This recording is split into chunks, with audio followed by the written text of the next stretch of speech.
ప్రొద్దున్నే సీత ఎక్కడికి వెళ్ళింది? ఫోన్ రింగ్ కావడంతో గబాలను ఫోన్ ఎత్తిన ఆనందరావుకి గుండె ఆగినంత పని అయింది. రేయ్, లాటరీలో కారు గెలుచుకుని కూడా మా అందరికీ ఫోన్ ఎందుకు చేయలేదురా? ఆస్కెల్ ఇవ్వకుండా ఎగ్గొడదామని చూస్తున్నావా? ఆ పప్పులేం ఉడకవు. నువ్వు చెప్పబట్టే కదరా నువ్వు షాపింగ్ చేసావు. నీకు కారు వస్తుందిరా, తప్పకుండా షాపింగ్ చెయ్యని సలహా ఇచ్చింది మేమే కదా.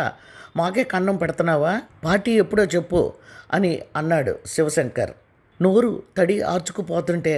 సారీరా, నేను అసలు పేపరు చూడలేదు, టీవీ చూడలేదు, నిద్రపోతున్నాను, సండే కదా అని. ఆవిడ చాదస్తం ఎక్కువైపోయింది, శనివారం గుడికి వెళ్ళిపోయినట్టుంది అని అక్కడే ఉన్న నీళ్లు గటగటా తాగేశాడు. అరేలే, మాకు పార్టీ ఎప్పుడో చెప్పు, అందరం ఎదురు చూస్తున్నాం అని ఫోన్ పెట్టేశాడు ఫ్రెండ్. ఎదుట కుంకం చేతిలో టెంకాయ బుట్టతో ఉన్న సీతను చూసి గబాలను వెళ్ళి గట్టిగా కౌగిలించుకొని, నాకు లాటరీలో కారు వచ్చింది అని ఆనందరావు అనగానే, నాకు తెలుసండి, ఈ శనివారం నేను గుడికి వెళ్తున్నా, ఇది సంతోషంగా